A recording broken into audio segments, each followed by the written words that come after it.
Let's talk about the stability of fixed points of two-dimensional maps. And as a warm-up, as a quick refresher, let's go back to the 1D case, where we had two types of fixed points. We had stable and unstable fixed points, sinks and sources.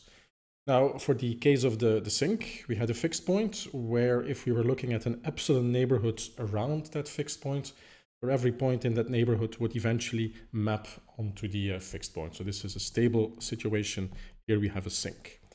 And conversely, we have a source if then all the points in that neighborhood eventually map outside of that neighborhood.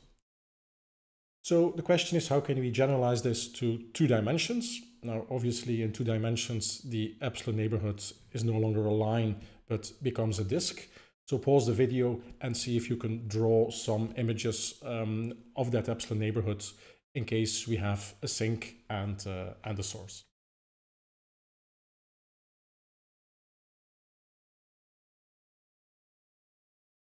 So let's look at the sink first. So 2D case, the epsilon neighborhood of a sink is a disk.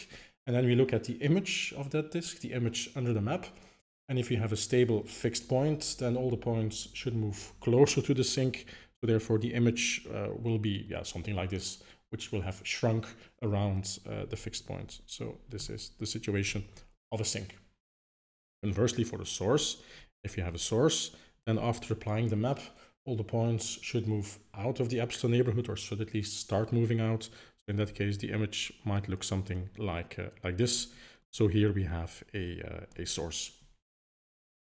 Now, because we have two dimensions, we can end up in a situation which is impossible to have in the 1D case.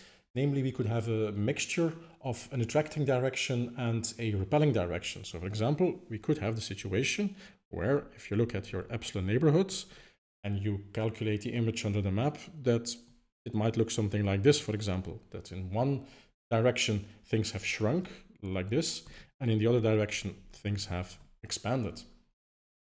So this very peculiar fixed point with a mixture of attracting and repelling directions is called a saddle point. You might wonder, why is this called a saddle point? Well, think that you're, for example, a cowboy riding your horse and you have a cup of coffee and you spill a drop of that coffee onto your saddle, and then you see what will happen to the drop of coffee. On your saddle, there's like one attracting direction, so it will move a little bit downward in this direction.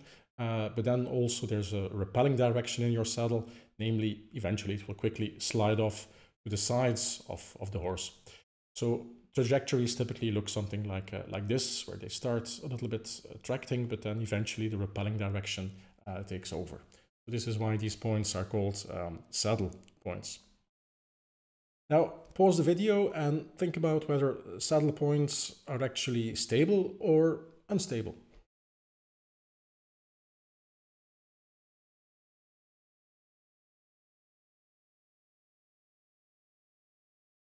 Now in these saddle points, there is a stable attracting direction, this direction over here. But in practice, if you make a very small perturbation on your saddle here, if you start from the equilibrium point right there, the chances of having a perturbation that's exactly on that attracting direction, these chances are basically vanishingly small. In practice, any perturbation that you make will end up rolling along the sides of your saddle here, so the repelling direction will take over. So this is why saddles are basically unstable fixed points. Even though they do have a stable direction, in practice you will never hit that exact stable direction. Now, saddle points are very interesting and very important, especially if you want to study the dynamics of a system. We will talk more about that later, but to give a quick flavor of why saddle points are important, let's go back to this figure over here, which we looked at when we were studying the Hénon map. This is it's an implementation of an Hénon map with certain parameters, where you have a period 2 point over here, and then the white points, they all converge to that period 2 orbit, and the black points, they run away towards infinity. Now you might wonder what will happen to points that are exactly on the boundary between the white region and the black region. Will they run away towards infinity, or will they end up at the period 2 orbit? Well, the answer is neither. They will actually end up at a saddle point. So this again shows that saddle points, or at least hints at the fact that saddle points, they play an important role in the dynamics of a system. So our goal for the next videos will be to try and figure out, by looking at the equations of a two-dimensional map, or in general a higher dimensional map, whether the fixed points we have are either sinks, sources, or saddle points.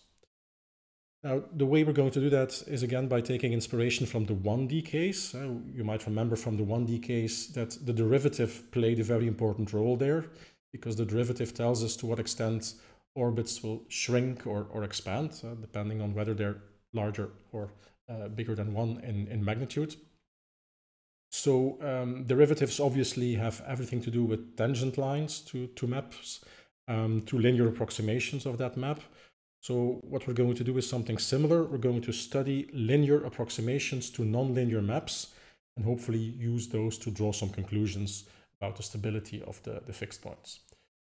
But before we make these approximations to the nonlinear maps, let's first study the linear maps themselves in isolation, and let's try and figure out when we have a sink, a source, or these interesting saddle points.